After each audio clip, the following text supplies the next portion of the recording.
Thank you all for coming, particularly on such a lovely evening. And I'd like to introduce our team, as you all know, and my support system, Michelle Blood, Ginger Belker, Dominic Piazza, and Jeremy Brown. Also like to introduce David Wild, who runs the Delano funds. And David's doing a great job, and his reputation is getting better and better, and the work is getting incrementally better and better all the time. So appreciate David's work. And we might draw him into the conversation at some point tonight. I'd like to introduce Calvin Servine. Calvin is our intern for this year. And Jeremy, you want to say a couple things about Calvin? Yeah, Calvin's the smartest kid in Missoula. There you go. That's what I was looking for. So we're lucky to have him. We had a great intern last year, Jordan Christian, and Calvin is treading in his footsteps and doing it well. I'd like to acknowledge somebody that couldn't be here tonight.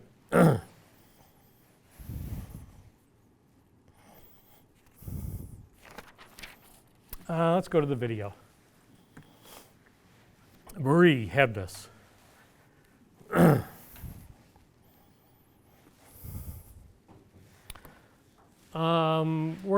We've got a video we're going to open with. CNBC has has an archive of all the Berkshire Hathaway annual meetings dating back to 1994. And these have not been available before this. It's very recent. There's like 6 or 7 hours per meeting starting in 94, which is a total of something like 175 hours.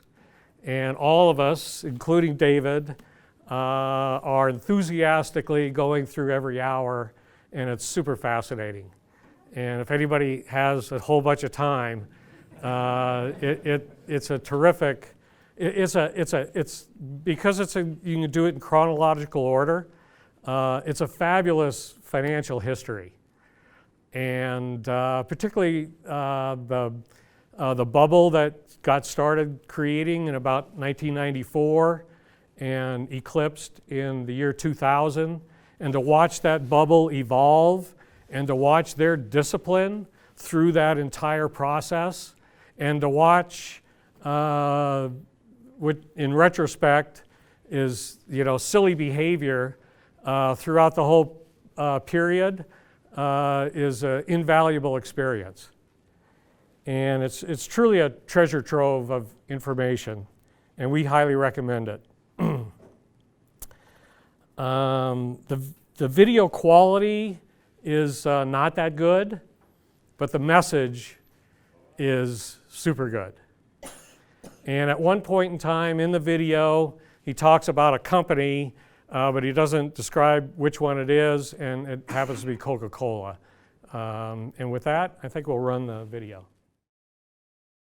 I know, Mr. Buffett, that you've said that you don't read what other people say about the market or the economy, but do either you or Charlie have an opinion about how you think things are going to go? Are you bullish or bearish? You may have trouble believing this, but Charlie and I never have an opinion about the market because it wouldn't be any good, and it might interfere with the opinions we have that are good.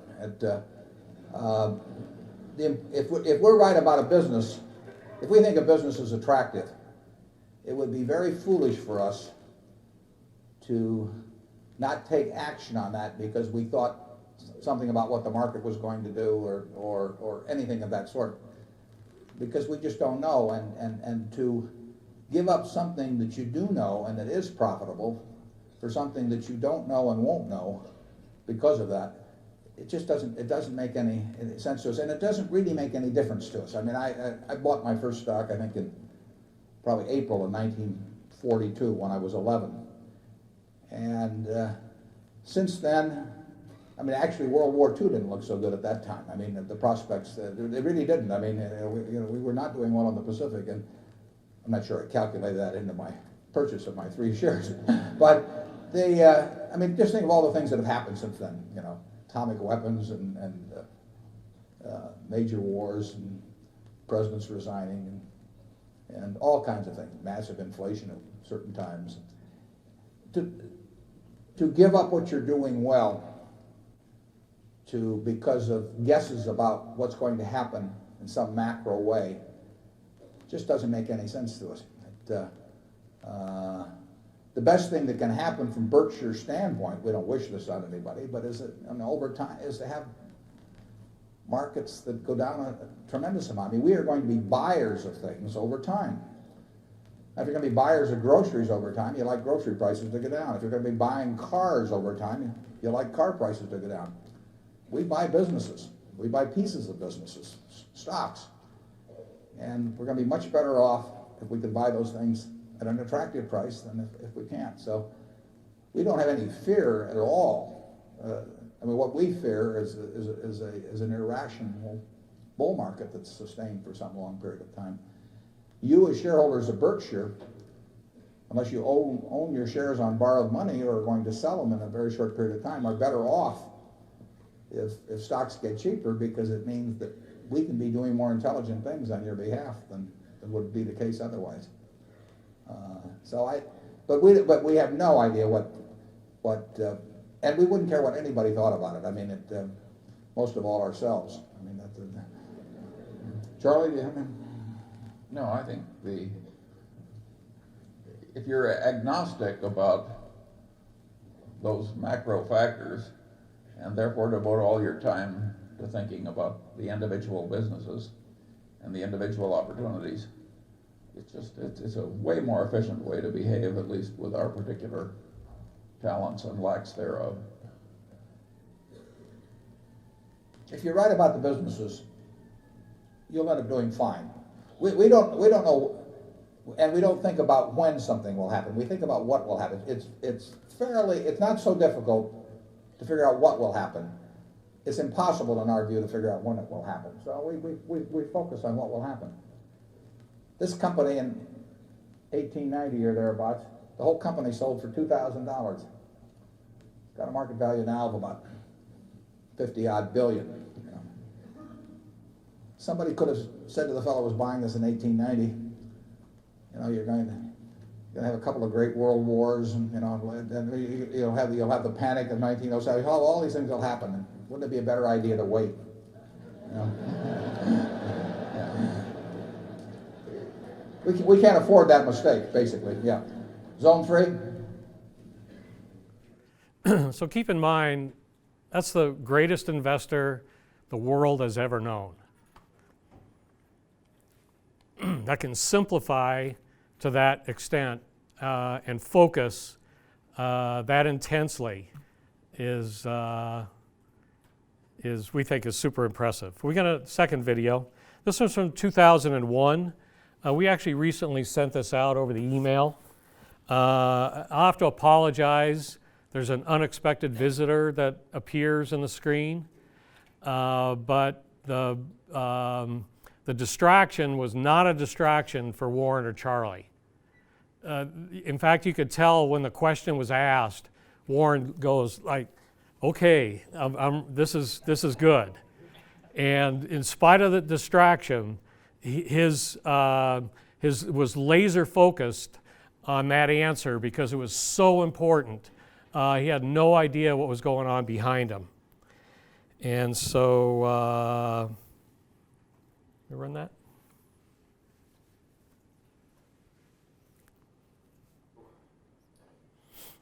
I'm Bob Klein from Los Angeles. Wall Street often evaluates the riskiness of a security by the volatility of its quarterly or annual results, and likewise evaluates money managers by their volatility, measures their risk by volatility, I should say. and I know you guys don't agree with that approach. I wonder if you could give us some detail about how you come at the concept of risk, how you measure it, and just in general, how you approach risk. Yeah, we regard volatility as a measure of risk to be nuts. And the reason it's used is because the people that are teaching want to talk about risk, and the truth is they don't know how to measure it in business. I mean, that would be part of our course on how to value a business, would also be how risky is the business. And we think about that in terms of every business we buy. And risk with us relates to several possibilities. One is the risk of permanent capital loss, and then the other risk is just an inadequate return on the kind of capital we put in. It does not relate to volatility at all. Our See's candy business will lose money depends on when Easter falls, but it'll lose money in 2 quarters of the 4 quarters of the year. So it has this huge volatility of earnings within the year. It's one of the least risky businesses I know. You can find all kinds of wonderful businesses that have great volatility in results, but it does not make them bad businesses. And you can find some terrible businesses that are very smooth. I mean, you can have a business that did nothing, and its results would not vary from quarter to quarter, right? And so it just doesn't make any sense to translate volatility into risk. And Charlie, you want to add anything on that? Or? Well, it raises an interesting question, which is, how can a professoriate that is so smart come up with such silly ideas and spread them all over the country? It's a very interesting question. If all of us felt that... Charlie, Yeah. your jelly bars arrived. Oh, good. Yeah. You've heard of getting a second wind. Oh, fine. Thank you. You tip him.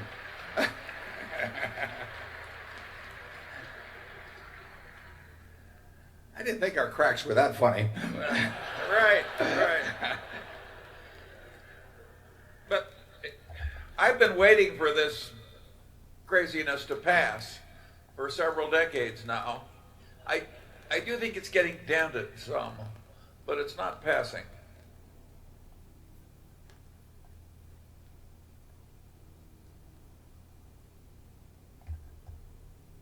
If somebody starts talking to you about beta, zip up your pocketbook. Yeah, so what they're talking about there is this is about business risk, not about market risk. The way you evaluate, the way you reduce risk is by evaluating the business that you're investing in. It has nothing to do with the volatility of the price of the stock. It's about being able to understand that business in a way that gives you a distinct advantage over your peers. That's how you eliminate risk. And we think, and they think, that you can't manage volatility. It's part of the process. But you can manage the business risk. And that's where our focus is.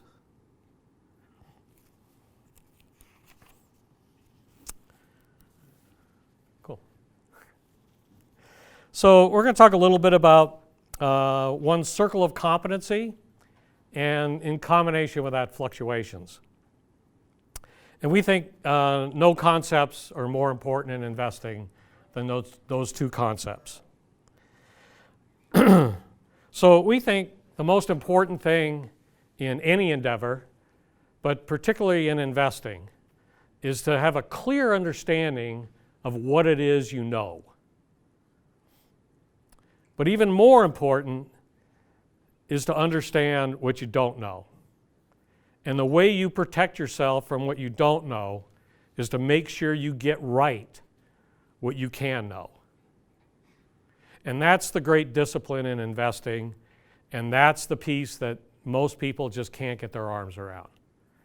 Accepting the fact that there's a bunch of variables that you cannot control, and to focus on the ones that you can control.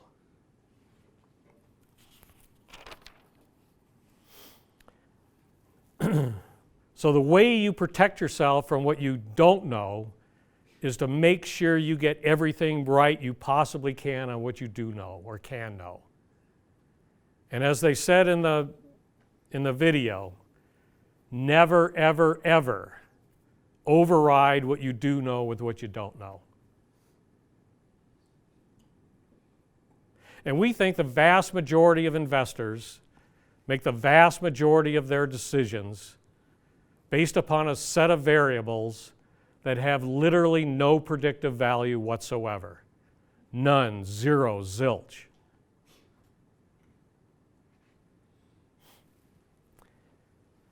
And in that category, we put all geopolitical and macroeconomic events.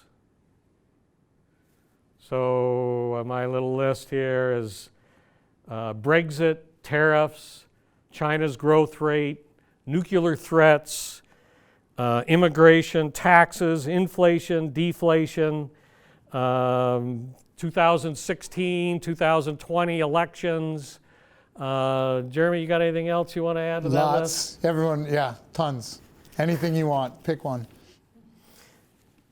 Yeah, thank you. All this stuff is interesting, and it makes you sound smart if you can discuss it at cocktail parties, but it has no predictive value whatsoever. There's just too many variables. And it has a domino effect. If you actually think you can get something right, maybe with something that's happening someplace in the world, someplace completely on the other side of the earth happens, and by the time the dominoes get to what you're looking at, it's completely off. And the knowledge is not cumulative.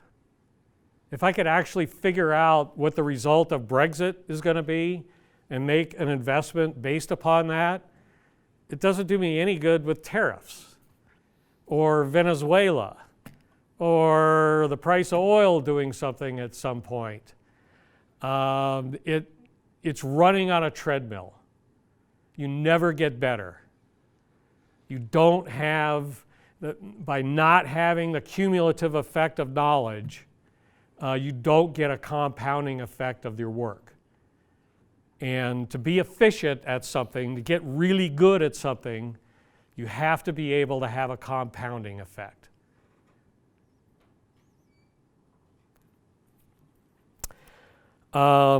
Investors are drawn into all this. It's a natural way to look at these things. And I'm not sure why that is, but it's just built into the human psyche. And everybody that gets started in investing starts focusing on those variables. And we've all done it. The trick, somebody has to literally sit you down and teach you that there's another way to do this. That is a total loser's game.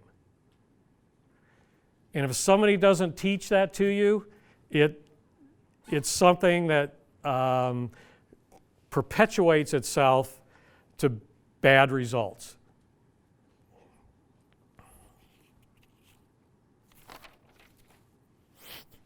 So the result of all this is if most investors, and again, I did the same thing when I started. That's the path I naturally went down because all human beings do that. And there was a point in my career where I read Ben Graham's book, and then it kind of led me into Phil Fisher's work. But there's got to be some epiphany along the way. And so since most investors spend most of their time buying and selling based upon these variables, then obviously the stock market fluctuates violently based upon changes in these variables, from day to day, from week to week, from year to year.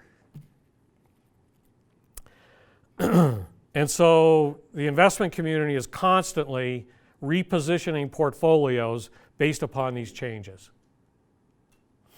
And these fluctuations have a chain reaction. Because it does fluctuate, then most investors don't want to just, you feel stupid getting just thrashed around in the waves. Well, I should have got out then, I could have got back in. It seems so simple. And it draws more and more people into this game of trying to predict all these short-term geopolitical, macroeconomic events. The higher somebody's IQ, the more they're drawn into that loser's game. Because they think, oh, I'm smarter than everybody. I ought to be able to figure this out better than everybody else. And then the real issue that causes dramatic fluctuations is the larger the pool of money that somebody is responsible for, the more they feel that they could just pay somebody to be able to solve that problem. And it can't be solved. And so this whole thing feeds on itself like a chain reaction. And that's the reason why these markets fluctuate so violently on all these geopolitical, macroeconomic events that occur on a regular basis.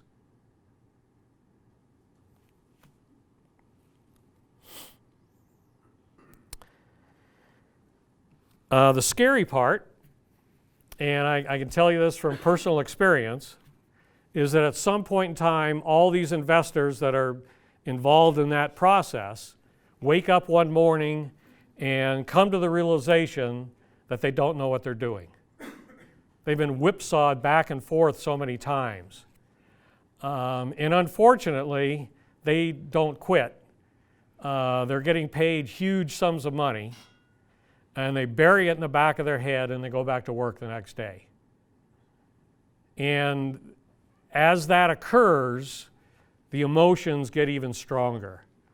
They get angry, the system's fixed, and the emotional volatility just gets worse and worse and keeps feeding on itself.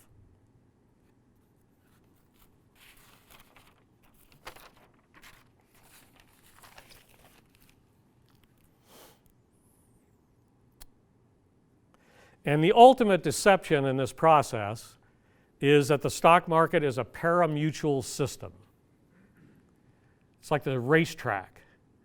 The favorite horse has the worst odds. And so you could actually be right, and the movement on the asset that you were purchasing goes in exactly the opposite direction. So the whole thing is one total mess.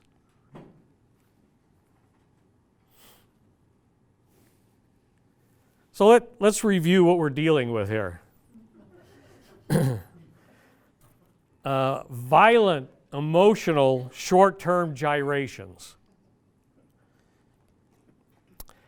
These gyrations are many times attached to either some human tragedy that's going on someplace on the planet or some terrible human behavior someplace on the planet. Sometimes actually right here in the USA. Exploited by the media in the financial services industry for their own self-interest and self-gain. So really, is it any wonder that folks do not want to put their hard-earned capital in the stock market? And from our perspective, is it any wonder that perfectly wonderful human beings that we have dealt with over the years show a level of anxiety and anger towards either us or the process that is beyond even imaginable? This is not a nice place we're talking about. In fact, through this lens, we think this is a living hell. A sickening mess. It makes me sick anyways. It's a world where people are making decisions based upon variables that are totally random. That is a horrible place.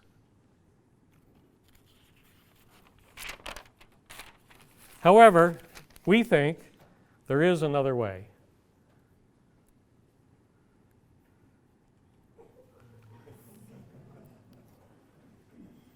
We think the stock market is simply a place for you to buy a business. Nothing more complicated than that. And you don't even have to buy the entire business. You could buy a very small piece, whatever amount of money that you have. And anymore, the cost to do so is almost nothing. $4 a trade. That's pretty cool. And this is, you don't really recognize how awesome and wonderful that this is. But it's anonymous. You don't have to negotiate with somebody. The prices are set. You either take it or you leave it. Totally at your discretion. That's a nice world to live in.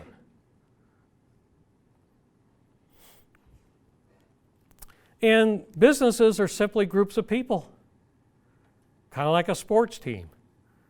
And you can associate yourself with people that you admire, that you like to be associated with, that you're proud to be associated with. That's a nice world.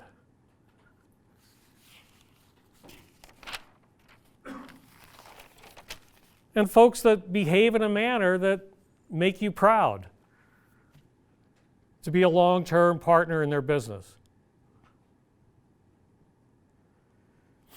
And so buying a business is, we think, is like buying anything else. Two variables that you're going to use to buy anything are the quality of the merchandise,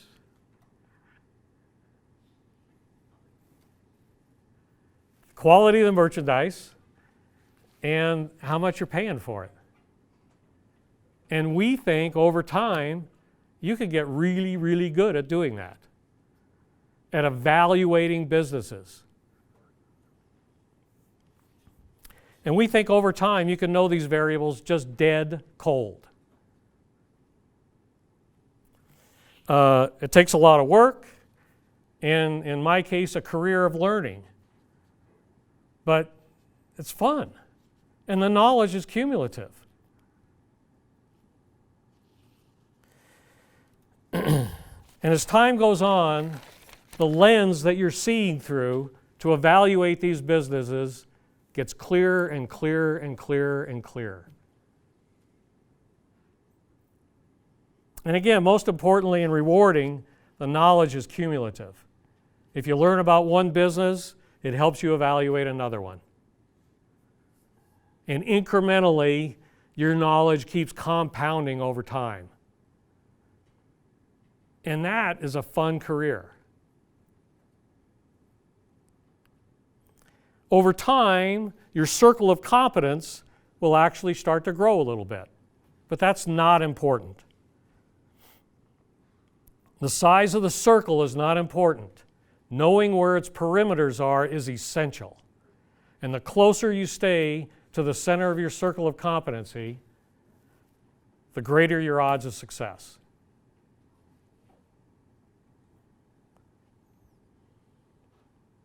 Life is good in the circle.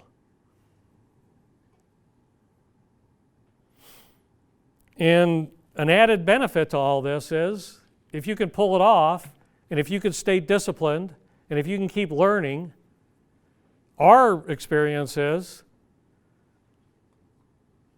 that you can have actually extraordinary results compounding over long periods of time. You could build a small fortune by staying in that circle. And we've had a 35-year track record of doing it.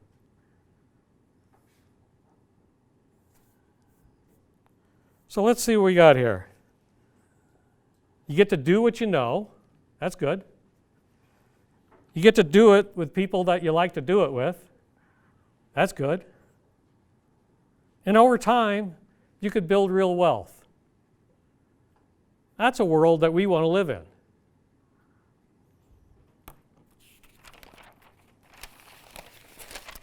Yeah, but there must be a catch. And there is. We have no control over the short-term fluctuations. Zero, none. They can't be managed away. You can only focus on the business and the price you pay to purchase that underlying business. And most human beings can't do it. They can't detach themselves from the fluctuations.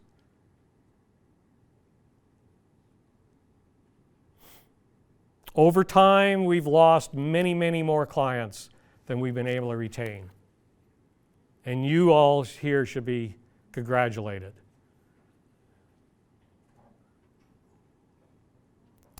And you have no idea how much we appreciate you.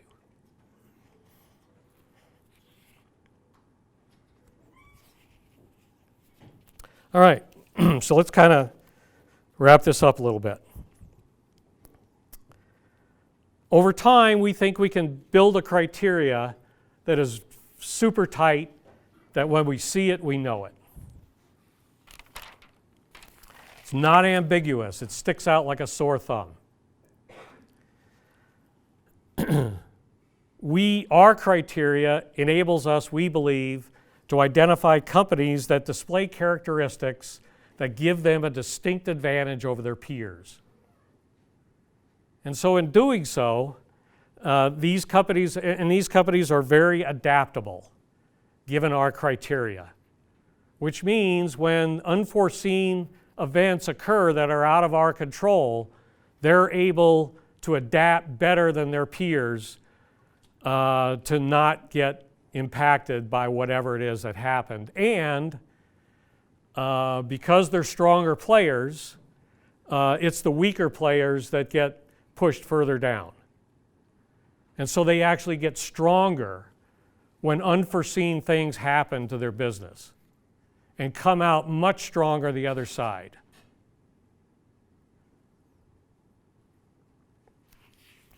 And we think that's fun stuff to be associated with companies that can do that. So, if we can identify the target, a company that, in our case, is managed in a particular way that gives them this huge advantage, that are very adaptable to changing environments, and we can see them crystal clear, not ambiguous. And then we can determine a reasonable price to pay for that business if you're going to own that business for a long period of time. And basically all investing is deciding how much you want to pay for a particular cash flow stream. So the way that we try to decide what price we want to pay is to take a look at our friendly value line statement, have a pretty good idea what that company is earning today, and then decide what the trajectory of that cash flow stream would look like between now and Judgment Day. And there you bring in all kinds of variables. Is it a cyclical business? Where are they possibly in the cycle? And based upon that and what that growth rate could be, then you could determine what would be a fair price to pay for that business.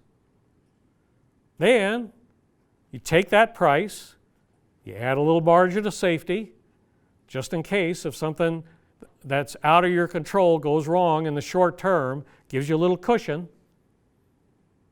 And you could determine within a very narrow range what would be an appropriate price to pay for that business. And we think you could see that crystal clear, not ambiguous.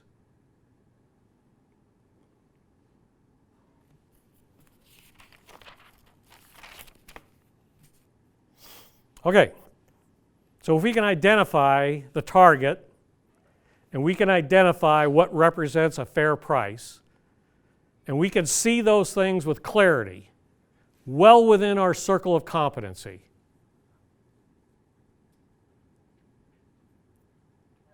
then the more erratic, emotional, hideous everybody else's behavior in the short term, based upon changes in geopolitical, macroeconomic events that they have no control over anyways, the better it is for us. As long as we don't get sucked into that world. And we protect our space. We protect our ability to have that discipline ferociously. And I think many times, and I apologize, but you may call in, particularly during events like December of last year or the last 3 weeks, and I'm not the most friendly guy on the other side of the phone. Because it's during those periods that we have to buy. We have to push everything else aside. And we have to buy, and we have to buy aggressively. These are wonderful events. There's a particular way that we have to behave. We cannot be distracted.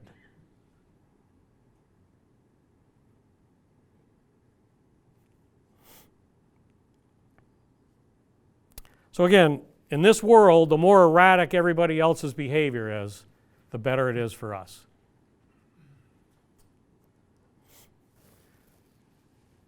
You guys got anything to add to that?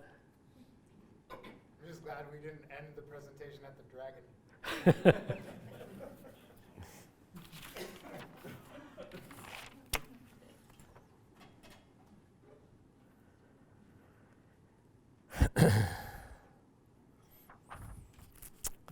It's one of the reasons why we like managing a fund, because folks can't really see what we're doing day to day. In fact, we have to be a little bit careful in the managed accounts, because during periods where people have a lot of anxiety, if we make too many trades, we know we could actually lose the client in the middle of those. In the fund, people really don't know what we've done until the next quarter's report comes out.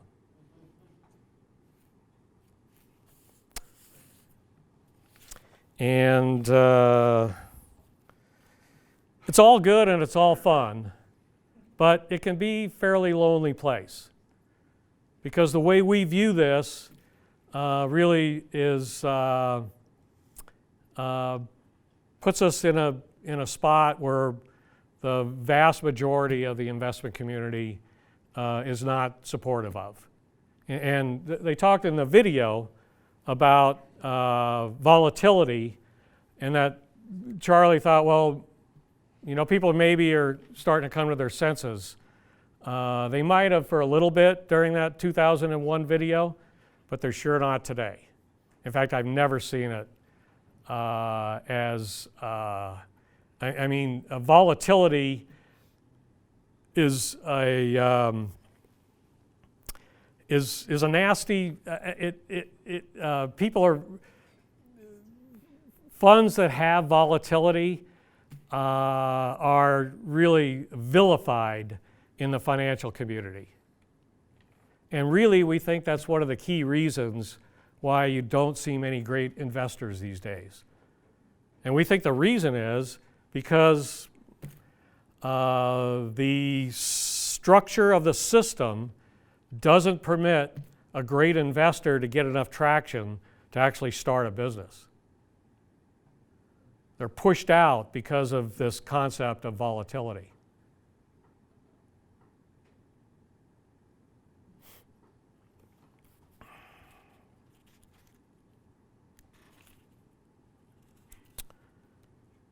So again, it's super cool, it's super fun, but it gets a little lonely, and that's why I really appreciate, I mean, our team, we really circle our wagons around ourselves, and we gain our strength from our team.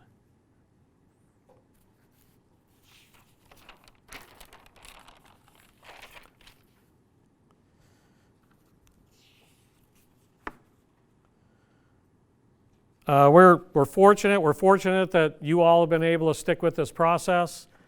We're fortunate that we live in a cool community that enables us to run our business with a very low overhead, so that we can make a living at this with a smaller sum of money than other investors need in other environments. And we will not be deterred.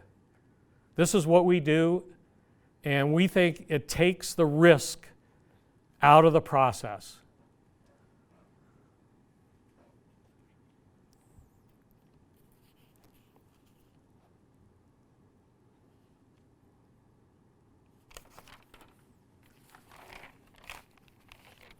So during periods of volatility, we are 100% focused on one thing, and that's reallocating our portfolios to our best ideas at the best price.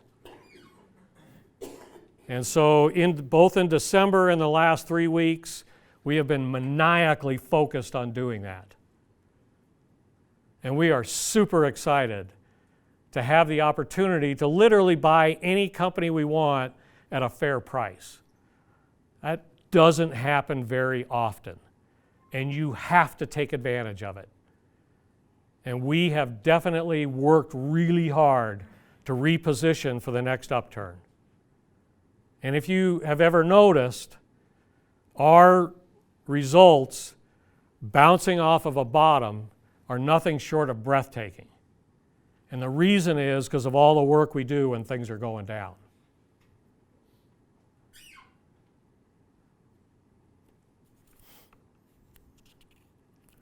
We think if we tried to manage the volatility, it would be akin to taking our eye off the ball. And we think we would increase the risk in the portfolio, not reduce it.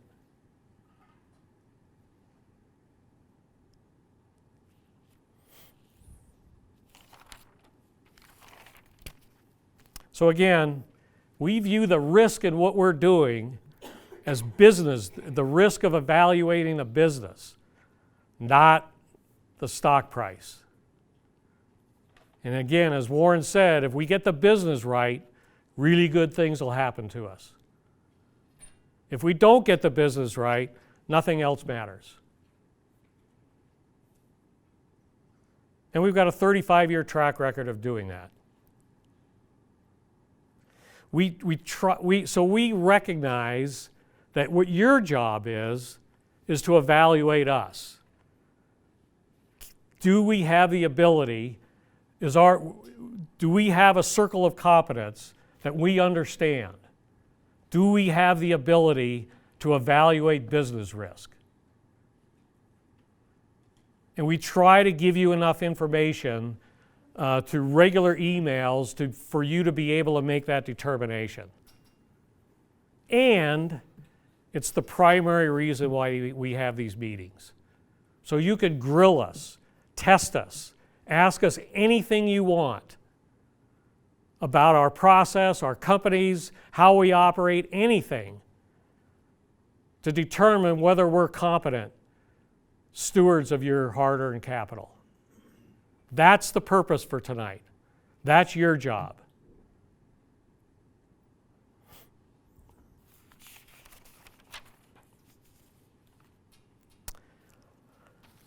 So let's do it. We got both Jer and Dominic are mic'd up. One thing that we've seen with in Buffett's videos that he talks about a lot is that he's now in his 4th generation of investor families that he's working with. We actually are now, where's Dennis? Someplace. But we're in our 3rd generation of investment family members that we're working with. And so, people ask us all the time, well, what's long term? You keep talking about long term. What is it? In our mind, it's generational. And the next generation's sitting right here. And so you can direct questions, directly to them. And Jeremy is a super brilliant guy. And Dominic is a total sponge, man. He's just eating it up. So with that, we can do the criteria. As hopefully you all know by now, this is the criteria we use. It's based upon a management style. It's based upon the work of W. Edwards Deming. And this is the portfolio. These are the companies we own in the Tarkio fund and what the percentages are. And with that, we would like to open it up for questions. Jack Vajerison, thank you. I have one on YRC Worldwide. You've explained to me what's happening with them and how they're positioned. I look up news on them, and all you see on the news, when you click on the news thing, is how many lawsuits they have. I was wondering what, I haven't read the lawsuit, but it seems like we've got a lot of lawsuits. Yeah, so those lawsuits that you're seeing on the news, those are investor lawsuits.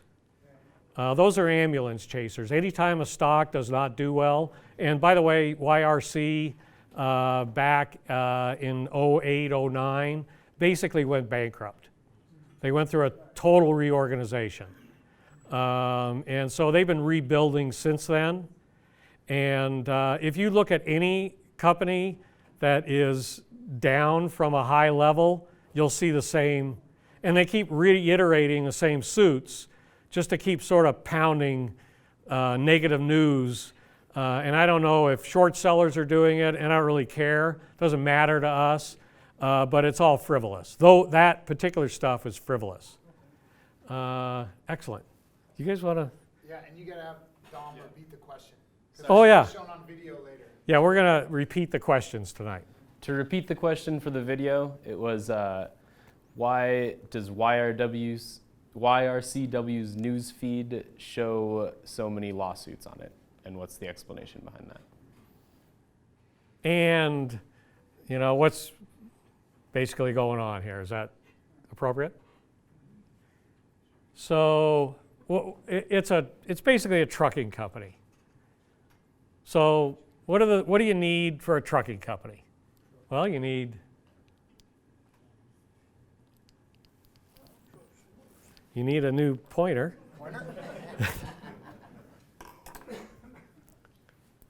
You need equipment, trucks, trailers. You need terminals, which are the places that you drop stuff off, pick it up, go someplace else. And you need people. Again, YRC, what happened with YRC was that a fellow by the name of Bill Zollers went out and consolidated the industry. YRC, the old yellow freight, was a truckload trucking company.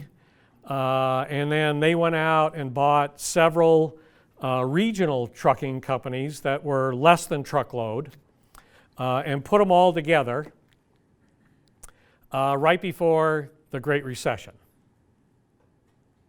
And the debt burden that they took on basically put them into bankruptcy, and they had to reorganize.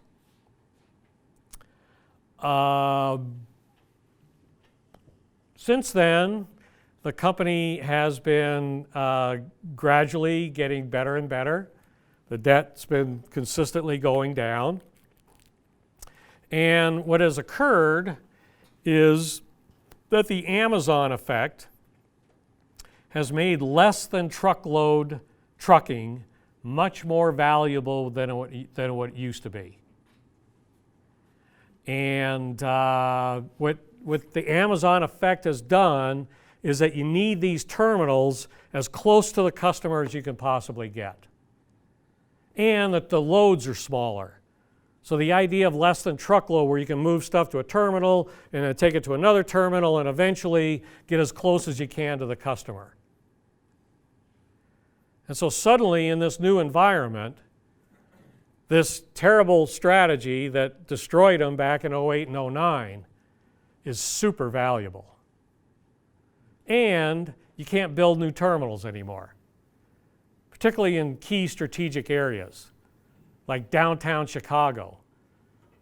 You can't get approval, can't get the city to approve, putting a trucking terminal in a downtown area. So you can't replace the terminals that they have. And that network now is super valuable. One second, Bill. Oh, yeah, there's the network. You want to go back to the other slide, though? The problem that they've had has been partially the equipment. They didn't have any money. So they got way behind their competitors, and the fleet really was aging after 08 and 09. And over the last 3 years, they've been super aggressive in buying all new equipment. And they are gradually getting closer and closer to their peers. And they have sort of an advantage now because now they're going to have all new equipment, which puts them in a better position even than their peers. And we originally bought YRC more so based upon price than quality. The value, there's a lot of different metrics that you can use in valuing companies.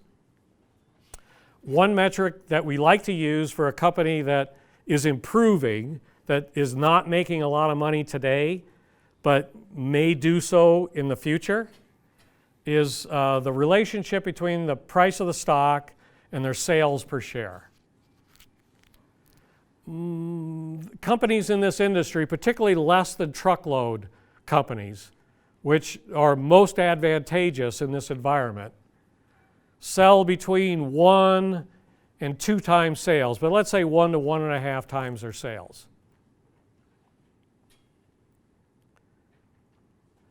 YRC's sales per share. Does anybody know this? Do you know this, Jack? $150 a share in sales. Do you know the price of the stock? Let's try 4. Yeah. So if they just get to be average, if they are just an average trucking company, and by the way, their terminals are much better than average. I would arguably say, without a doubt, the most advantageous in the industry because of this thing that was put together back in 2006, 2007. Unquestionably, we can see that crystal clear. The equipment is probably back to average now and getting better all the time. And then that left the people part. And we weren't quite sure as we were building this position. So we called them up and said, hey, do you mind if we take a tour of the local terminal here in Missoula? And they said, sure, no problem.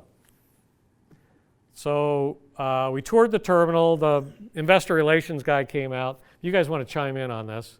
We were all there. And the woman that managed the state was very admirable and worked hard, and we discussed a lot of things that could be done better. But the comment kept coming back that you got to go back to Kansas City and talk to the folks at corporate. Can I add something real quick? I'd love for you to add something.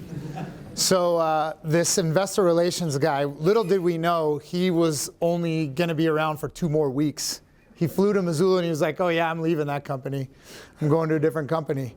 And YRC is a union, as I'm sure we'll talk about in just a sec. But he was sort of dumbfounded by, that we were so interested in how the business was managed and the people, and he's an investor relations guy because all he gets from other people he talks to all day is what are you going to earn, what's the stock going to do, all these other items that we didn't even remotely talk about. Go ahead. So YRC has a union, and one of our theories is that if you could learn to work with the union and embrace the union instead of butt heads with the union, you could actually do a lot better in this industry.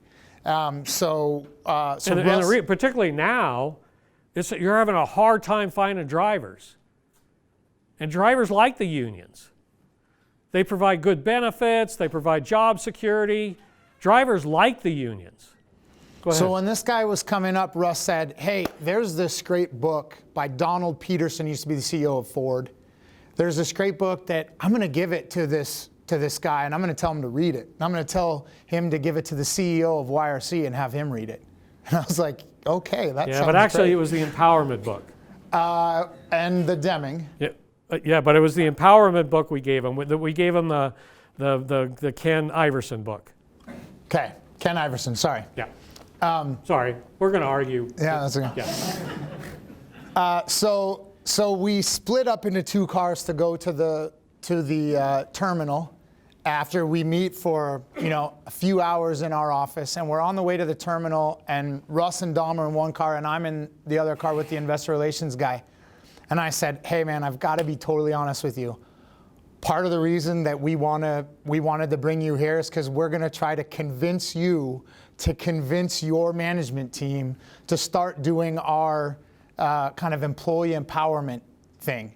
And the guy's like, yeah, okay, that sounds great. I'll pass it along to management as I'm waving out the door. And so we had a good meeting, and like 3 days later, the CEO of the company calls us up and he said, hey, I read that book. It's totally cool. I studied Deming in college. I'm a Deming zealot. Why don't you guys fly down to Kansas City and we can show you what we're all about? There were members of our team that were super skeptical that these guys actually did get it. But we went. We went. We met with them. They were much, much, much better than some of us had anticipated. So much so that during the literally from the time that we met them at the door, it was, Jeremy kept asking me if I needed a tissue to wipe the tears from my eyes. Yeah, they were high employee empowerment, high distributed decision making. They wanted to know what the folks in their system of terminals had to say about how they could do better. They wanted to know what their drivers could do to do better. They were super, super focused on safety and on, and rightly so. They have to treat the union with deference and respect. And by the way, this fellow's name was Darren Hawkins, and coming out of the 08 and 09, they got rid of, at some point, obviously, Bill Zollers left. They brought in a fellow by the name of James Welch. James Welch was the former CEO before Bill Zollers, and his mission was to return this storied company back to health. And he was very passionate about that. They did a lot of good things, and they paid the debt down, and he's a trucking guy, and they got rid of all the junk that kind of was ancillary junk that was brought on. And then he retired and turned the business over to this fellow by the name of Darren Hawkins about 2 years ago. 2 years ago. And so this whole empowerment idea is only 2 years old in the company. And his biggest challenge was working with the unions and the union structure. And so when was the deal signed? less than a month ago. Yeah, they've been negotiating for about, well, probably a year and a half, but they just renegotiated the new labor contract a month and a half ago. And what they wound up doing was giving pretty handsome raises to the drivers. In return, what they got was the ability to restructure the business. So before, they couldn't really shut down terminals. They couldn't combine a terminal from the old Redaway with the old Yellow. They couldn't use box trucks to bring smaller deliveries in this new Amazon environment. There's a whole series of structural things that they couldn't do that they now can do. And so short term, they might have a quarter or two where the cost structure is going to be a little bit higher before they get the benefits of a very aggressive restructuring effort to put these pieces finally together in a unified fashion. And every time they replace a truck, their cost structure goes down. The old trucks were very expensive. They had the gas mileage wasn't good. The repairs were quite high. The drivers didn't like to drive them. And so as they've been replacing trucks, their cost structure has gotten better and better. And in fact, when, you don't know this, but there's a boom in trucking.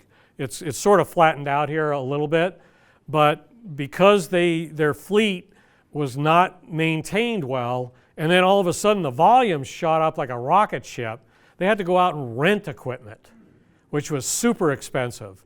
And this will be the first quarter where they don't have any rented equipment in the facility. So it's, again, the equipment now is an advantage. We think the terminals are best in breed. In fact, let's see, what's 34 times 4? Ask someone, accountants?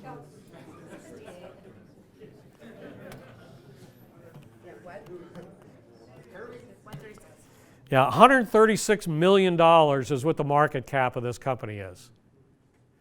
They've got $5.1 billion in sales. And their costs are going You down. want me to say that again? It's a $136 million market. You can buy the whole company for $136 million. They've got debt, but we won't, it's not egregious at this point. And they've got $5.1 billion in sales.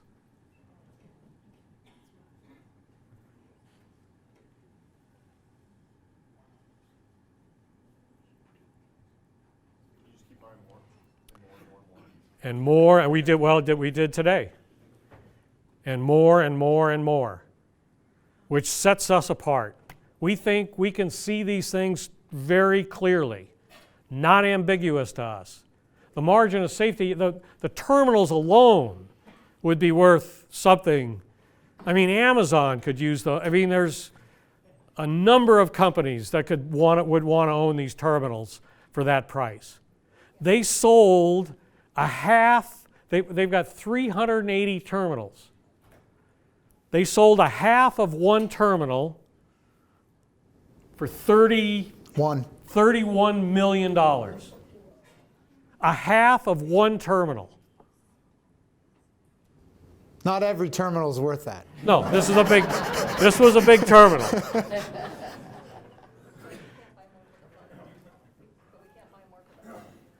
Oh yeah, we can't buy more for the fund because we're already over 5%. Go ahead. You mentioned the disgruntled investor lawsuits and so on. There was another thing out there where the Department of Defense was coming at them for Yeah. loads. Are they able to overcome that? Yeah, I think, you know what I'm going to do?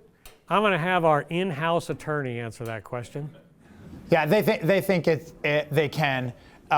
We don't know exactly what the result of the thing is going to be. What we do know is that or what they've told us, is that it's a small portion of what they've done. They think they've done everything kind of up to snuff. They believe that the department is trying to make an example. Yeah, Jared. Yeah. we've sort of narrowed it down to a range. What was it, $9 to $11 million is their maximum exposure? Yeah, it might have been a little more than that, but yeah, it was small. It was in the Yeah, so that's teens. Jeremy's our in-house counsel. My answer is bogus. Can I repeat that question? Yeah. Sorry. The question was, what is the explanation for how bad the Department of Defense lawsuit would affect YRCW? So we got a new labor agreement, and we're happy that the wages are higher. And they are too, by the way. Yeah, and they are too. The employee empowerment, we know this fella is totally committed to it. They have regrouped now, which they couldn't do before under the old labor agreement. They have regrouped. Every division had their own sales force. Now one salesperson deals with one customer for everything the company provides. And they're getting a logistics business they call Henry that enables them to provide complete solutions for the clients. And we talked about this extreme relationship between the sales and the valuation of the stock. They think they're going to start growing revenues because of this. Bill. Well, that's the thing that, there seems to be the elephant in the room that nobody has mentioned. All of what you're saying sounds wonderful, but you need customers. How are customers, how are customers relating to those changes? Yeah, they've been turning away customers. Okay, I mean, Since Darren has come on board, they've been turning away customers because they don't want they have so much sale, they don't need more sales. They need sales that have a decent profit margin in them. So literally they've been turning away customers. And now they're at a position where they believe that they have the ability to go out and maybe reclaim some of that business that they were literally pushing away. And again, this terminal network is very valuable to their customers. They can solve problems their customers can't. Kirby? Do you see Amazon and companies like that as synergistic or something that helps this company succeed, or is it competitive? Yeah, no, the Amazon thing has been a boom to the trucking industry. And I think in the future, again, if I was Amazon, and they wanted to move into this space, this is that's what I would want right there. How about autonomous vehicles? Yeah, I would think that with autonomous vehicles, we wouldn't have to worry about the unions, would we? Then the terminals become even more valuable.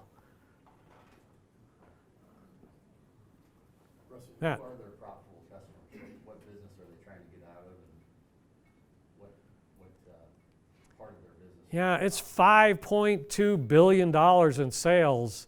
It really covers the gambit. I can't. But I mean, is it LTL? Is it It's truck? mostly it's LTL. That's what they're trying to get more of? They are an LTL carrier.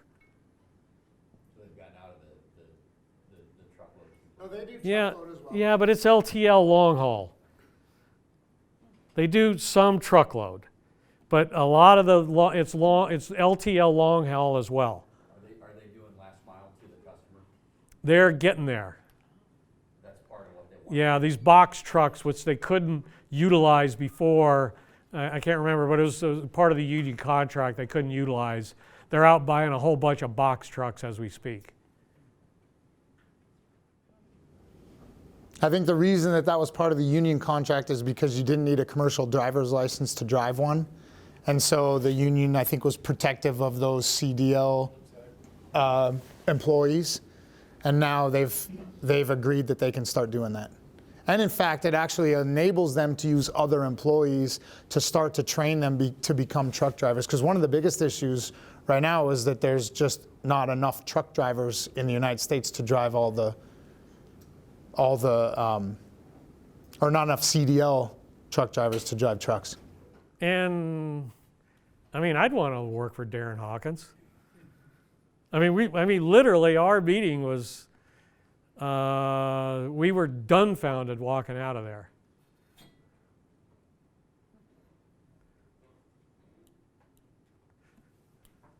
Gary. A question from, I guess, on the outside looking in. Why are we spending the time on this one company with so many within the portfolio?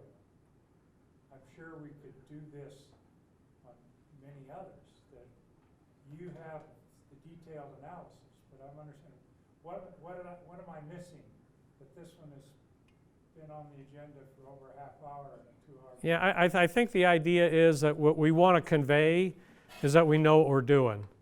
And so it's hard to do that without giving you the details. That leads to question 2. How do we gain that information from you without taking a half hour?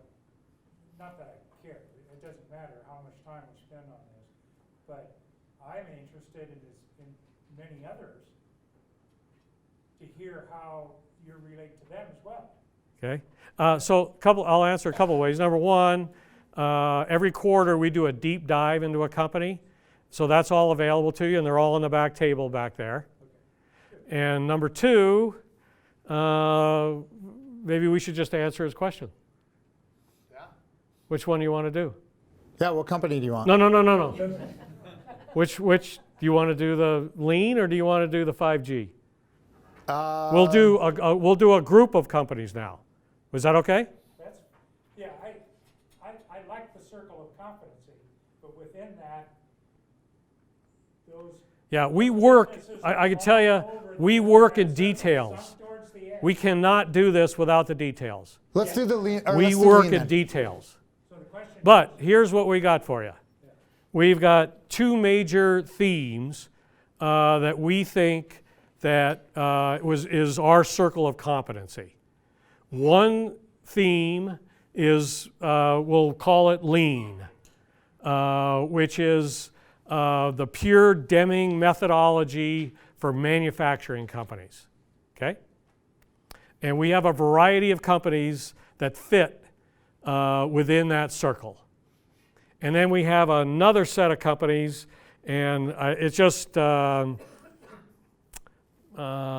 it's sort of been an oddball passion of mine, but we have another set of companies that is within a circle of competency in the telecommunications space. And so I'll propose it back to you, Gary. Which group would you like to talk about? It doesn't matter. I am interested in being able to grasp. Yeah, so what we're going to talk. Afternoon in Coeur d'Alene, Idaho, 3 months from now, why I have a buy-sell on this, or a sell on this and a buy on that. I'll understand YRC from now on. I got that. But I don't have the other 50. Not 50, but yeah. Yeah, you know it. Yeah. Let's do 5G. Let's do lean. This is our day, all day long. So let's do lean. Can we do lean? Yeah. Okay. So Jeremy's going to take the lead on this one. So I'm going to take the lead because this was have my. the lean slide? Yeah, we do. I got it. Oh, you got it. I got it. So the reason I'm going to take the lead is because this is our circle of competence right here. So trucking or retail or materials or machine vision, that's not really our circle of competence. What our circle of competence is identifying companies that have these management styles and that have these, that meet these criteria. Jeremy, yeah. hang on for a second. Yeah. Tom, you want to repeat the question? Not at this point. So if these are the six criteria that we generally use, if I can get it to go. Okay, good.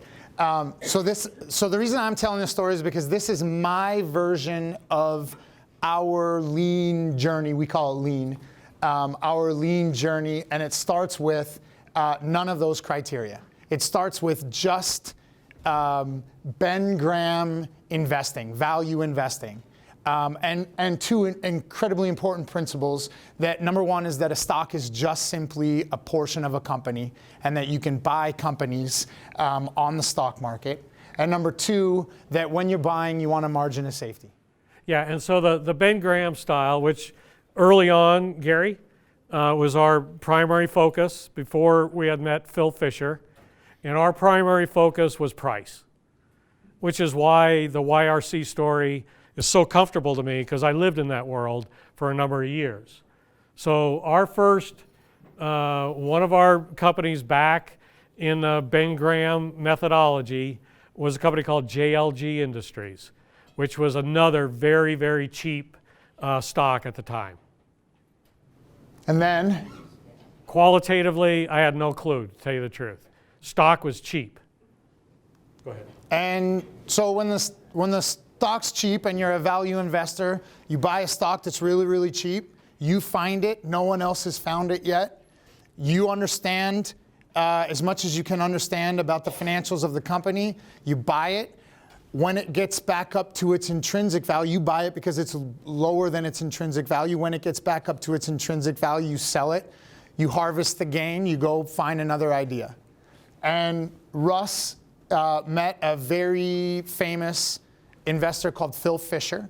And Phil Fisher's idea was that actually if you have a company that's high enough quality, you don't need to worry, first of all, about so much about getting it at a cheap price. You can pay a more reasonable price, and then you don't have to worry about getting rid of it. You can own it forever, because a quality company is going to have growth. They will do the magic word, compound for you. And so you can continue to own it and own it and own it and own it, and it can grow and grow and grow and grow in its earnings. And if you own it for a long enough time, and the company is quality, then you can make your money without having to do that kind of Ben Graham thing, grinding through financials, trying to find something that no one else has found, and then selling it when it gets up to intrinsic value and then trying to find something else. And the Graham method doesn't work anymore because you could do it on a computer screen. Used to be you have to fiddle through all the reports to go find them individually. And so you had an advantage because there's a lot of hard work to do it. Now you just go to a computer and say, give me all the companies sell half a book value. And so that methodology is great. There's a ton of great track records with the Ben Graham methodology. There aren't many anymore. So Front Street developed its first, at the time, wasn't Front Street yet, but developed its first two real criteria. And that was find a company that has high integrity, because we want to be partners with companies that we can look in the eye, that we can tell our clients about with a smile on our face, that we can be proud partners with, and long term. And by the way, high integrity also often leads to better results anyway, in the long term especially. And here's some examples of some of those companies. Raychem, Motorola, Rogers. This is back in 1988. And we own Rogers still today. And Nucor. Still today. And we can talk about any one of those companies in particular if you want. And the Raychem led us into the telecom space. But we'll get to that. Maybe.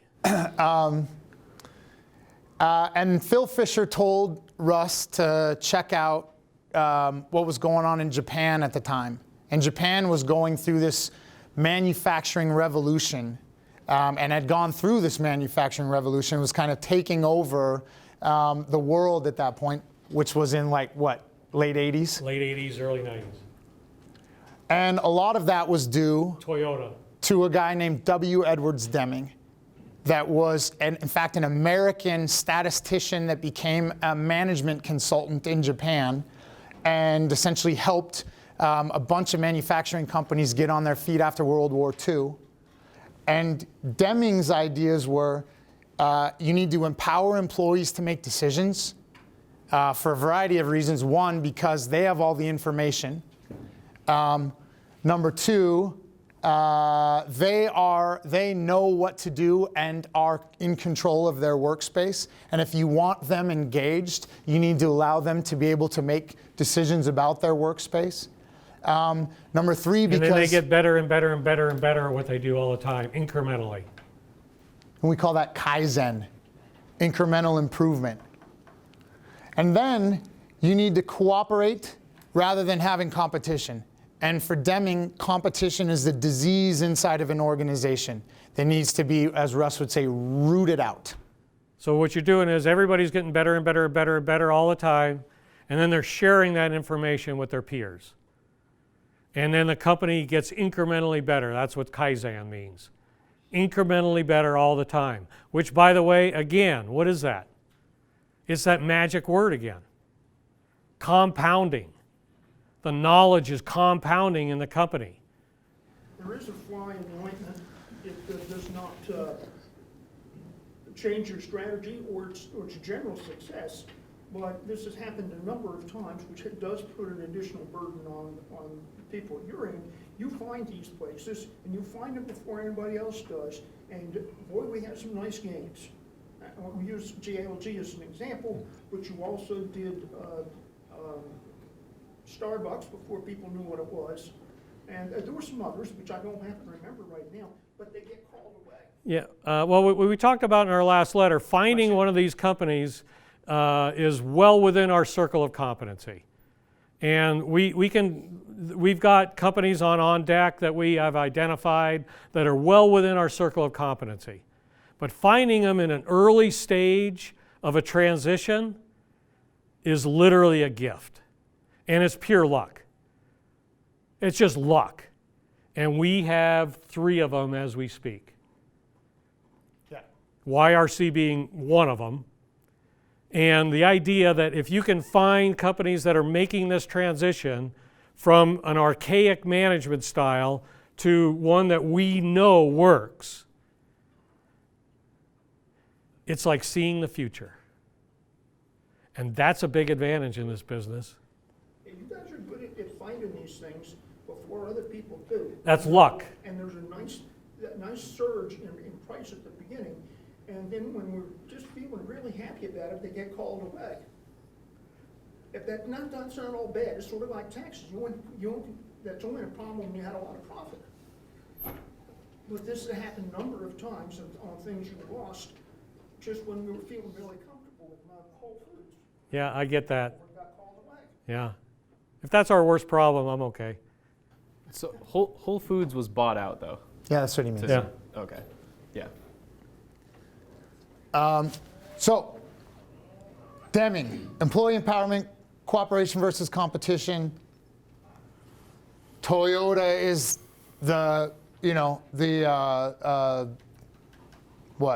ideal company. Yeah, along with one other one, by the way. What is that, Jer? Is it up there? It's not up there yet. Danaher? Danaher is now the model for our management criteria. So, And we, as you know, we finally, after a 25-year hiatus and idiotic on my part, we finally bought it about 4 years ago. And it's an important piece of the portfolio now. but we're getting there. That's part of the story. Yeah, I jumped way ahead of Jared. So you might see those top ones right there are kind of in the manufacturing space. So a lot of this Deming stuff, what you would call lean. Yeah, it's gone through a lot of iterations. When I first started, it was continuous improvement. It was just in time. Oh, sorry. Yeah, it's okay. The term now used is lean.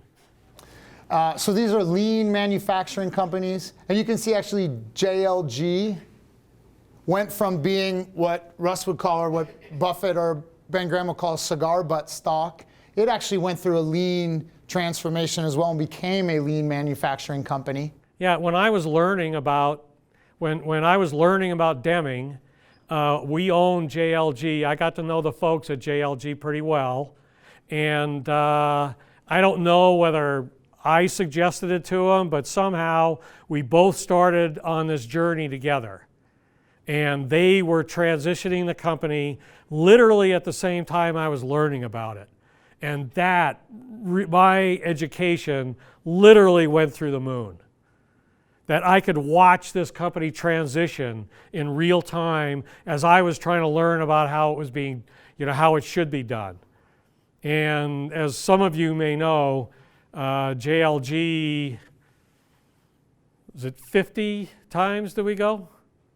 Jim?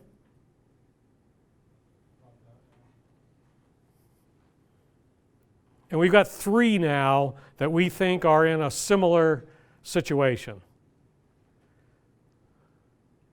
And if I knew which of the 3, we'd put it all, I just don't know which of the 3 is going to be the one that's going to totally work out.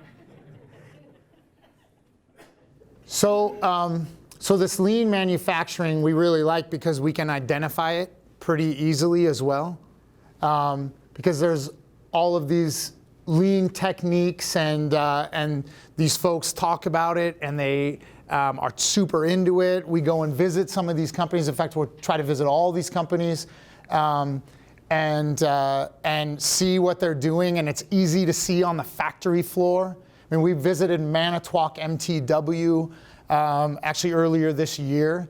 And you could literally see where the lean transformation stopped and where the lean transformation needed to start going. In fact, Nick McKethan came on that trip with us and he can attest, I assume. I mean, it's like literally you could, as you're walking down the middle of the warehouse, you can see, or the manufacturing plant, you can see where they still need to go. Yeah, he's in his 3rd year there. So it's just at the point in the transition where it's starting to gain traction, which again, the timing is just total luck. And the interesting thing about this is literally, nobody in the investment community cares about this stuff. It is a huge advantage for us. There's no premiums built into these stocks. None, negative. In fact, the opposite. The opposite. Because if you start changing stuff, things get a little bit worse. In fact, there's hardly even any investors that are business analysts anymore. Most all money now is in an ETF. And moving money around based upon macroeconomic and geopolitical stuff. It's so fun. It is unbelievably fun. It is such a huge advantage. But because nobody cares, they fluctuate. It does not reduce the fluctuations. In fact, in some cases, it may increase it. And that's okay with us. When is some other analyst out there going to be able to figure out what you're doing and mine your plan? Somebody is going to notice your results if they turn out to be as spectacular as you're hoping. And at that point, somebody's going to pay attention, I would think. Well,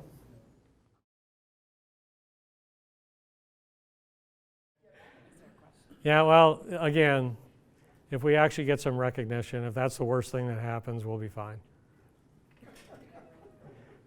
So these We're not getting any now, Bill, so. These are our lean manufacturing companies. These are companies that practice this employee empowerment, competition, no competition, instead cooperation.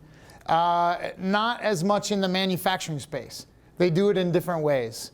I think probably a lot of you have heard of Cognex. We have a letter about Cognex, I think, up there, do we? Yep. Have a letter about Cognex? No, not about Cognex. Okay, Costco, Starbucks. We don't own Starbucks now. But nor do we own AES. But all of these companies have some distinct way or ways in which they try to do all of these same things, just not on the manufacturing floor.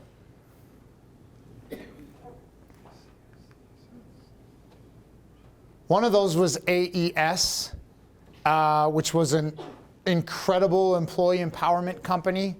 But the trials and tribulations of AES led Front Street to develop another criteria, which is want to make sure that companies have disciplined capital allocation. Do you want to talk about AES? No. No, okay. AES borrowed a lot of money. They were an energy company right before the Enron scandal, and because of the amount of debt they had, they couldn't recover. Yeah, I'll talk about it. He was so passionate about empowering the employees, he just kept buying companies in other parts of the world, particularly even in parts of the world that had oppressive governments. And then they created an environment where employees had the freedom to make decisions, and they flourished. And so he went and bought more, because he got so excited, he went and bought more of them and borrowed more money. And then eventually the Enron story occurred, and the banks didn't want to keep rolling their debt, and they had a financial crisis at one point. And it was after that we included disciplined capital allocation. We haven't had a capital allocation problem since. And that Berkshire Hathaway obviously is the epitome of disciplined capital allocation. But if you combine that capital allocation with this idea of lean, Kaizen, continual improvement,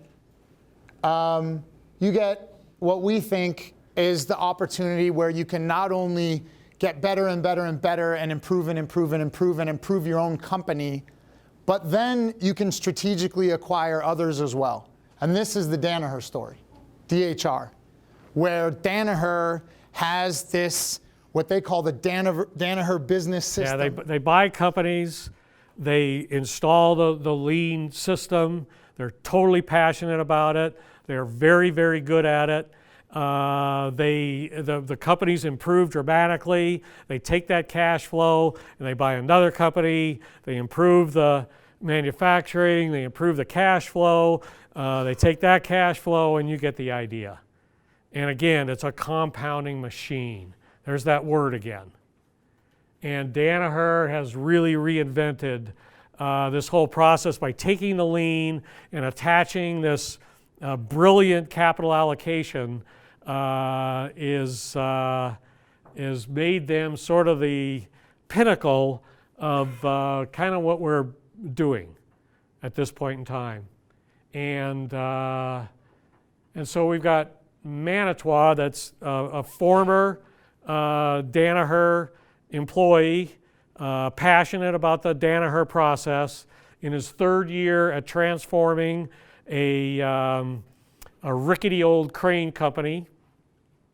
We got YRC that is transforming, particularly from the people point of it and the empowerment. And we don't even need them to be great. I mean, these companies are either are or are going to be great. All we need for YRC is for them to be average. We don't even need them to be average. We need them to be in the and we think actually they could be great, because he's doing the employee stuff, and the terminals are world class. And then we got our most recent purchase. General Electric. General Electric. What a disaster. Anybody know the General Electric story? World's worst capital allocator. They're so bad. I mean, they would buy companies at the top of the oil peak and then sell them after the decline. They sold all kinds of loans from GE Capital at the bottom in 08 and 09 to Wells Fargo. I mean, they would buy at the top and sell at the bottom. They had actually a pretty good lean program, but it wasn't driven by the top down. These things have to be driven top down. The leader has to be passionate about it, because if they're not, the pressures of Wall Street and will not enable them to put it together. And so the Barry Pennypacker at Manitowoc calls it The fish dies the from the head down. the fish dies from the head down. It's got to be driven from the top. So GE had a pretty good manufacturing program going on, but it wasn't driven, and so it got diluted. And then they had terrible capital allocation. And for me personally, it was just a total joke. I mean, I watched GE flounder, and it was like, it was somebody else's problem. And it was laughable, totally laughable. Until about, when was that? November? Yeah, October. Till November, October of last year. Danaher was built primarily by a very young fellow. I think probably started in his mid to early 30s. Retired when he was like 51. And the majority of this magnificent creation called Danaher was this fellow by the name of Larry Culp. And he's been retired for a few years. And in October, he was named the CEO of General Electric. And we became interested the very next day. And we're watching this guy, and he is. You talk about people that you admire and that you like being associated with. On the top of my list would be Larry Culp.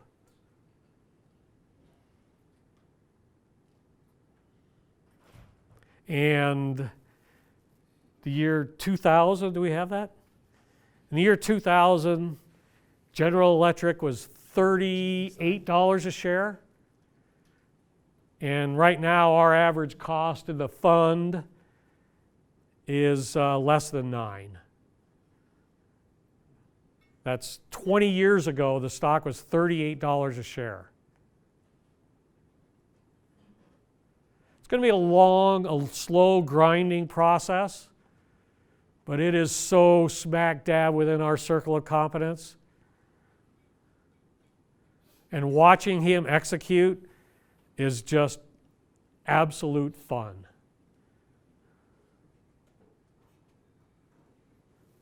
Sorry. It's okay. I'm just hoping to go back to where we. Okay. And CFX, that Colfax was also spin out of Danaher as well. And the reason we have Manitowoc up there is because we think Manitowoc is going to try to do the same thing. That leads us to our last criteria, which is purpose and passion. And you can see the arrows coming out of Costco and Starbucks, because these are two companies that kind of that have this purpose other than just making money. And here are some of the names that really exemplify that last criteria. But the thought is that if you are a long-term thinker and you're planning for the long term and you have high integrity, both kind of within the company and with your customers and with your community and with your suppliers, you empower your employee to make decisions so that your organization is learning as much as it can all the time in every aspect through every employee in the organization, and then they are cooperating, sharing information so that everyone is getting better and better and better, and you have incentive structures set up so that you're incented to cooperate instead of compete. And then you have a purpose that drives the company, that creates a passion inside the company where these people are more and more and more engaged than they even were before. And then you can do it all with disciplined capital allocation. And if you can satisfy those criteria, we think that's what it makes a safe investment. That's our margin of safety in terms of the quality. But it still fluctuates. And then you'll see,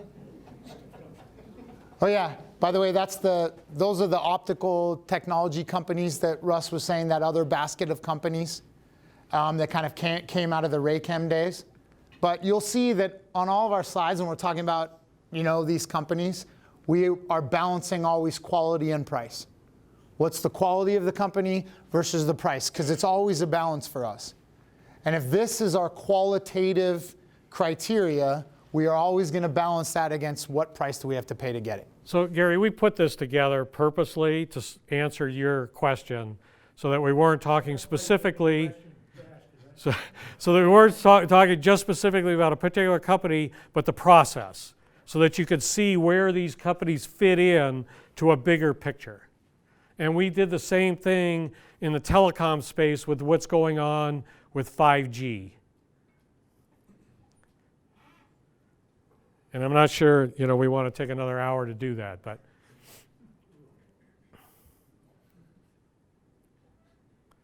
it's super cool. And it's super easy to see. It's really easy to see why we own CenturyLink. CenturyLink is the least risky, is literally no risk in the CenturyLink story as we speak. It is selling at 3 times earnings. Cash. Well, it's better than earnings. 3 times free cash flow. That's a 30% yield on your money. And they own, not even arguably, the finest fiber optic network on the planet. Can you do that? Yeah. Nobody even comes close to this. AT&T, Verizon, and then it's also worldwide. And how valuable is that network 10, 20, 30 years from now? Do you think traffic is going to grow or shrink?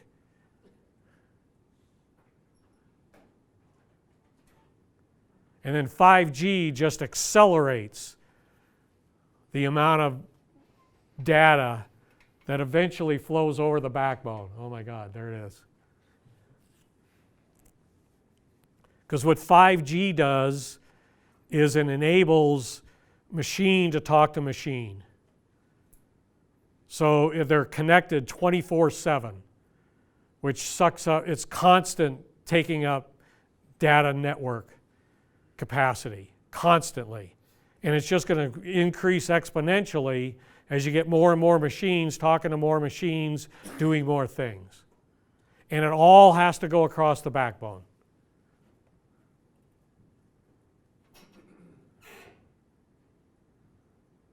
And nobody cares.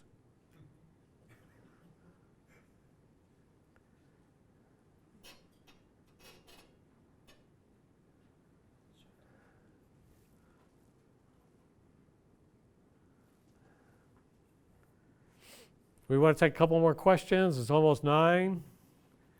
Yes? I saw on the first page on the list, I think at the bottom it said Amazon. Could you say anything about Yeah. that? On the holdings, Tarkio holdings? Yeah. Repeat the 12. question. The question was, can you talk about Amazon a little bit, as it's one of our holdings? Yeah, so, yeah, could you actually go back to the criteria? That's just 11, Ginger. So this one, long-term focus. Holy smokes. Amazon is just brilliant. And they got the investment community to buy into it. That is beyond my wildest imagination that they could pull that off. And they are so committed to that. It is very, very impressive, and we are super impressed by it. And then sort of almost, and we've talked about whether we need to add a new criteria, but sort of intertwined with everything here is a customer-centric approach, that all of these techniques are focused on solving a customer problem. Delighting the customer as well. Yeah. Oh, remind me to go back to that. Yeah. And so Bezos has done that so admirably, and we are inspired by what he's accomplished just by using those two criteria. However, he's not so good at this. And he's not so good at this. I think he might be changing a little bit. So there wasn't enough there ever for us to really make a commitment. Jeremy, I don't know if we should say that or not, We can say it. actually went and spent a day at the company. And the stock was, as you know, has been just on a rocket ship. You want to go back to the last slide? 12, I think. Yeah. So where is it? It's right here. It's 0.03% of the portfolio. The portfolio is something around $100 million. I think our position is how much? 10,000, maybe $5,000 or something. So it's minuscule. And there was just one day where the stock got creamed and I had to put an order in. And it's good. When you own something, you follow it closer than you would. There's a whole different way that you look at the company and follow it. And we think Amazon is such an important player in everything they do with almost all of our companies, that having a clear understanding of what they're doing, how they operate, is healthy. And so we just kept it in there. We bought it. I mean, literally, it was an accident. We bought it at $1,300 a share. It hasn't been that low since. And so as far as the comment of the other ones about how no one's paying attention, I mean, obviously that's not the case with Amazon. Certainly not the case with Amazon. Certainly not the case with Amazon. We don't even consider it a holding. Colin. Many others that don't meet your criteria, but the price was so attractive that you or met just a couple of the criteria, but the price was so attractive you accidentally bought some? The question was, are there any other companies in the portfolio that were bought primarily on price? Just YRC. Joe. And Joe. St. Joe. Yeah. St. Joe. Why St. Joe? So back in,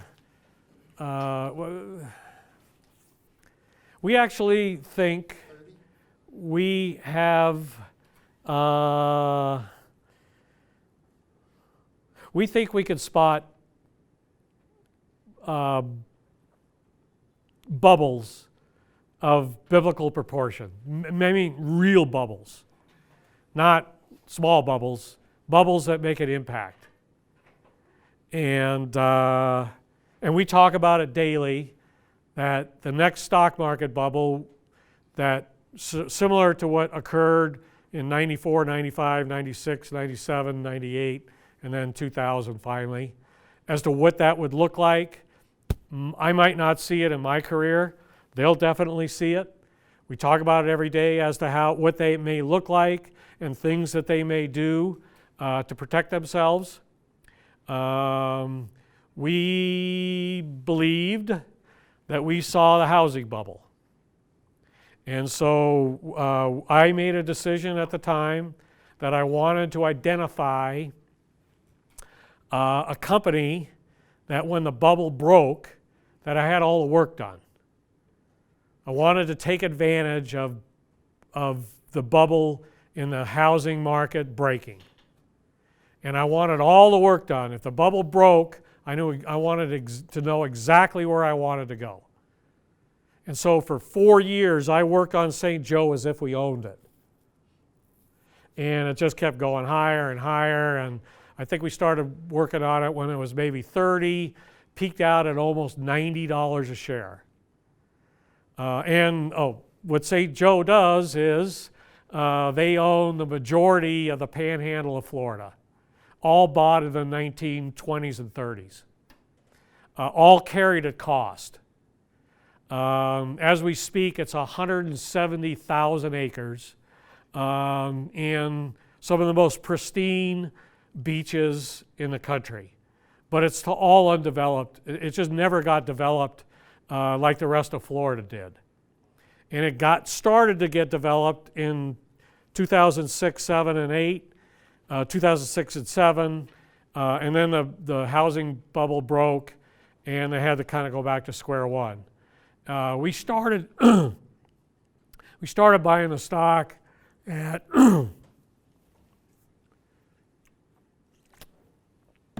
maybe 30 on the way down. The lowest price we paid was $8. $17 a share as we speak. They have a great balance sheet. They got a ton of cash. They sold some properties that didn't have developable properties. To give you an idea on, and so it's basically an asset purchase. And one of their projects is the Walton Bay active retirement community. And it is 170,000 units is what's planned. And that is, do we have the other slide? Yeah. This is all of what they've got going on. The Walton Bay is not in here. It's not listed on here. 170,000 units. If they could somehow, just to make the numbers round, if they could somehow generate, by owning the land and having a developer come in and partnering with them, if they could somehow generate $100,000 per unit, that's $17 billion just in that one project. And the stock sells for $700 million in market cap. But it hasn't worked out yet. And it's been since 2009. But we don't look in the rearview mirror. We're always looking in the windshield. And the fact that it hasn't done anything this time and our premise hasn't changed doesn't bother us at all. Everything we do is in the windshield, not in the rearview mirror. Lawrence. You know, in the past, you trusted some of the people. Like there was one of the leaders you respected a lot was the board member for Joe. Is that same leadership still in place? The same people running the company that you trust? So the question was, is the leadership of the company the same people that you trusted when you bought in? Yeah, we really just bought it as an asset. We did have an individual that we thought had some expertise in this area, and originally it was indicated to us that the way that they were developing the project was very high quality. We were kind of leaning on that at the time. And after that, some of you may remember, we owned a mutual fund called the Fairholme Fund, run by a fellow by the name of Bruce Berkowitz. And Bruce was attracted to the undervalue of the land, as were we. And after we actually owned the Fairholme Fund, we only owned 3 funds at the time, and Bruce took a very large position in St. Joe, and actually has done some good work. He's cleaned it up. He's brought the cost structure way down, and he's had an interesting history. He was the number one mutual fund manager for the decade of between 2000 and 2010, in an era where the S&P 500 literally went nowhere. He compounded the Fairholme Fund at 13.5% a year. So he is an astute asset allocator, capital allocator, and he just kept buying more and more St. Joe, and they own 33% of the St. Joe company.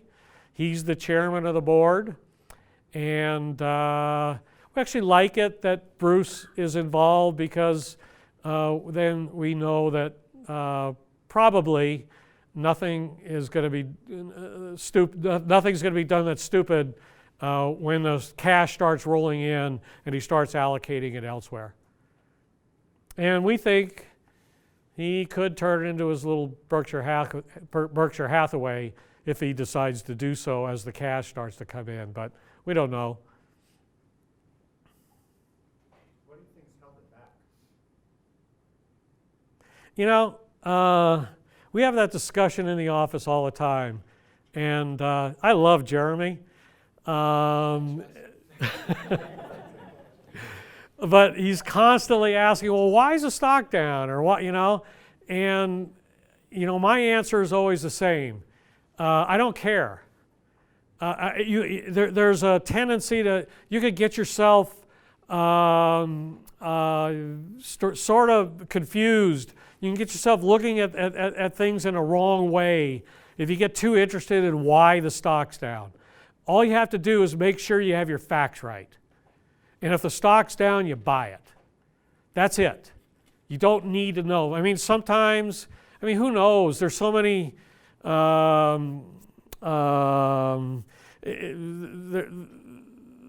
there's high frequency trading. I mean, I don't care. My answer is, I don't care.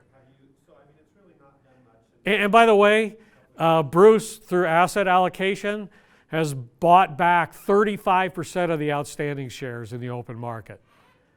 Incredible. The company's bought back. The company has bought back 35% of their outstanding shares. So the fact that it hasn't gone anywhere, okay, it means that the company has spent its money buying back shares. We haven't had to spend any more, but we get a greater percentage. Tarkio continue to add, because you added at least my portfolio St. Joe years ago, several years ago. Have you continued to add in the last few years? Yeah, we buy it regularly. Totally.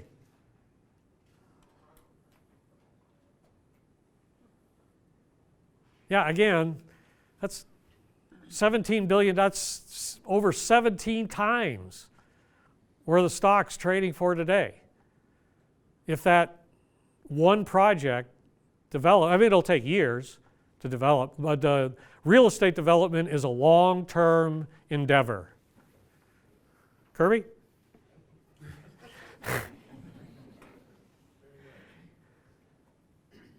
Did you want to go back to customer centricity? Yeah, thank you. So we discuss a lot the idea, you know, the Amazon thing and being customer centric and how important it is, and this concept of delighting the customer is so important and so paramount to all these businesses.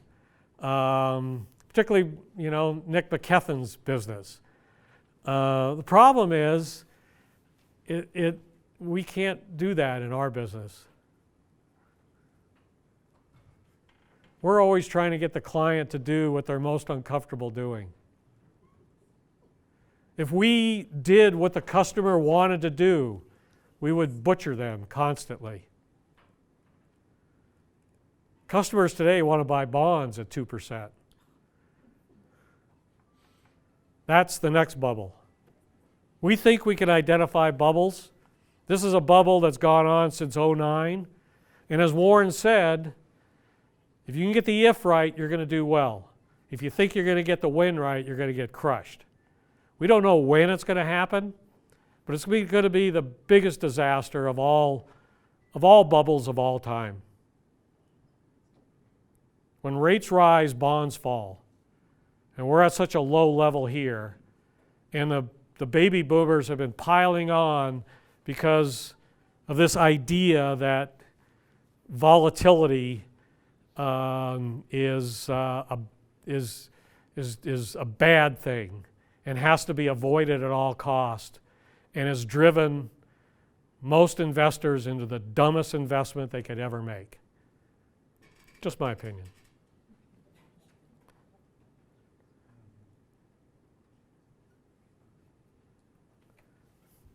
We could take another question or so if you want, or appreciate you sitting for so long. There's one emailed question. Oh yeah. Should we take that one? 2 of them actually.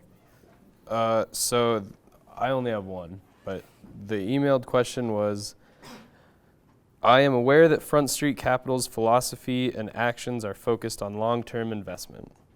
The economic environment, both international and domestic, impacts decisions made by major companies. Are you aware of any decisions made by our companies that will strengthen their position while riding the roller coaster? Yeah, that's a really good question. And so our process, our philosophy is that we want our companies decentralized so that the decisions are made where the customer is. And so that's where we talked about before about we think our companies are more adaptable than their peers. And we think they're more adaptable because the people that are making the decisions are where the customers are.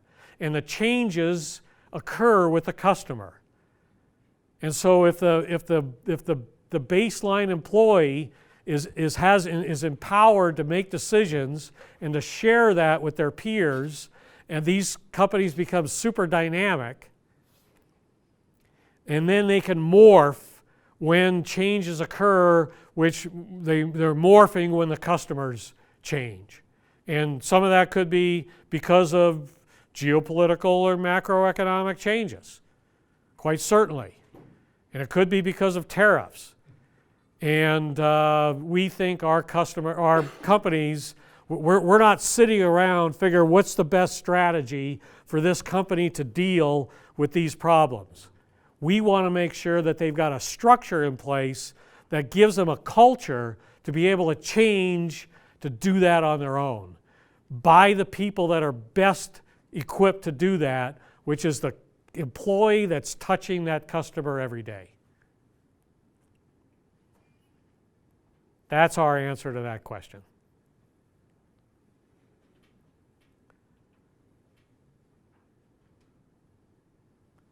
We'll take another question. And by the way, anybody that'd like to leave, we know that it's been a long evening. Just feel free. Don't help yourself. And a lot of people have already, which we think is awesome. Any other questions? Oh, we really appreciate you coming. We appreciate your support. And I'll just leave you one final line, and that it fluctuates. Thank you so much.